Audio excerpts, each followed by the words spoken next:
Hello, good evening and welcome to Business Brief. My name is Michael Obodu. Let's go straight into our stories now as Ghana has become a junkyard for inferior Asian goods. That's according to West African Regional Director of CATS International, Apiakusi Adumako. His comments follow government's delay in passing the Consumer Protection Bill into law. The following report has more. When assented to by the President, the Consumer Protection Act will see to the establishment of a state agency with the sole responsibility to enforce consumer protection rights. Speaking to 3 Business, West Africa Regional Director of CATS International, Apiakusi Adumako, urged government to fast-track the process in order to protect and ensure the safety of consumers.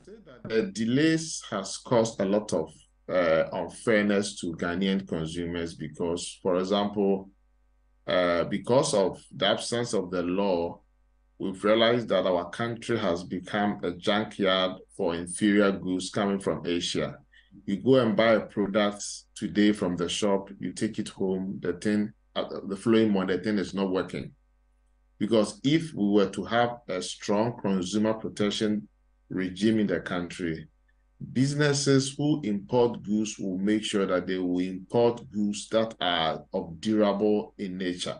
Apiakusi Adumako also supports the Bank of Ghana's request for exemption of financial service products from the bill. However, he has admonished the central bank to be proactive in the protection of consumers within the financial space. The Bank of Ghana should also be seen to be proactive in protecting the rights of the Ghanaian consumers. We've not seen that much because most of the banks are engaged in consumer unfriendly practices, and Bank of Ghana always requires people to make a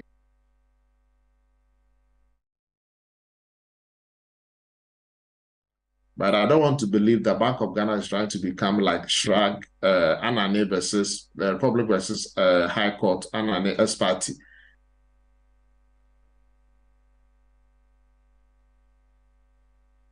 Now, the Managing Director of Access Bank Ghana, Olamide Olatunji, has reiterated the need for government to pay much more attention to small and medium enterprises.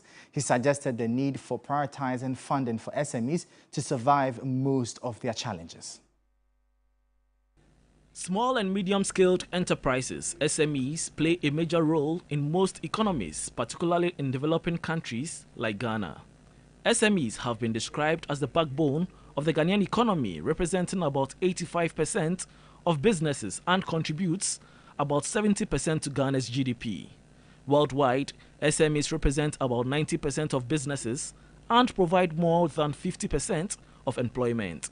However, one important challenge facing these businesses is access to finance. Addressing the media at the collaboration, the Managing Director of Access Bank advised closer attention is paid to the sector. SMEs continue to play a very critical role in any economy. Ghana is no exception. So in Ghana, SMEs contribute over 70-75% of the GDP in Ghana. So it's not a sector, it's not a space that we should ignore.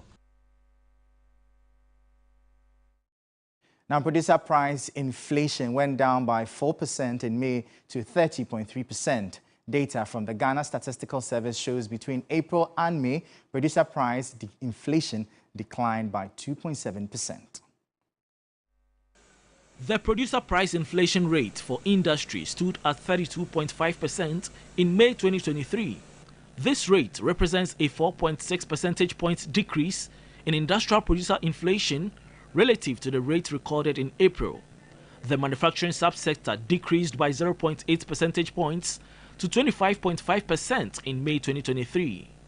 The manufacture of textiles recorded the highest inflation rate of 111.9%. The rate in the construction sector also decreased to 20% in May 2023 from 20.8% in April 2023.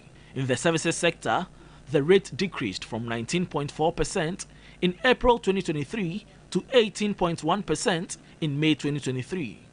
Producer inflation influences consumer inflation. For investors, producer price inflation is an indicator to predict consumer price inflation and extremely useful in analyzing potential sales and earnings. Let's stay a while longer with this subject, as headline inflation in Ghana is expected to climb over the next 2 months. That's according to industry watcher IC Research Africa. According to the group, their projection is due to the impact of some fiscal measures put in place by the government. This report has the rest of the story. The research firm cited the unfavorable pricing effect of 3 new taxes as well as the recent increase in utility tariffs as key factors driving inflation higher. In May 2023, inflation rose to 42.2%, up from 41.2% in April, after declining since the start of the year. This was largely due to an increase in food inflation, but IC Research expects the trend to continue in June 2023. The firm said that the lagged impact of the higher taxes, the recent hike in utility tariffs, and the elevated services and food price pressures could lead to a marginal uptick in headline inflation in June. IC Research also noted that these pressures are expected to persist over the next 2 months as manufacturers and distributors may stagger price adjustments in response to decreasing market conditions. The firm's forecast comes as government is facing increasing pressure to address the rising cost of living. However, it remains to be seen whether these measures will be enough to prevent inflation from climbing further in the coming months.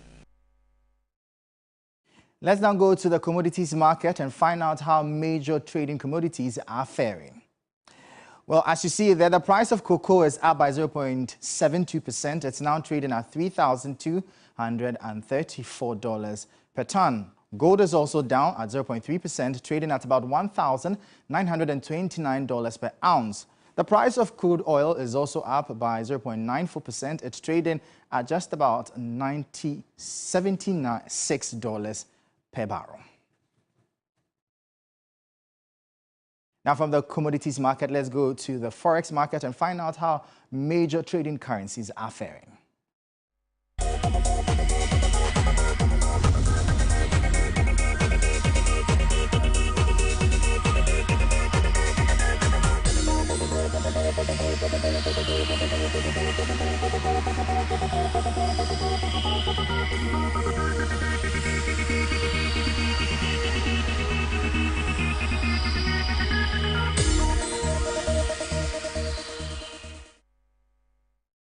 Well, that will be all for Business Brief here on TV3. For more business stories, please visit our website, 3news.com. My name is Michael Obodu. Thank you for watching. As always, please stay safe.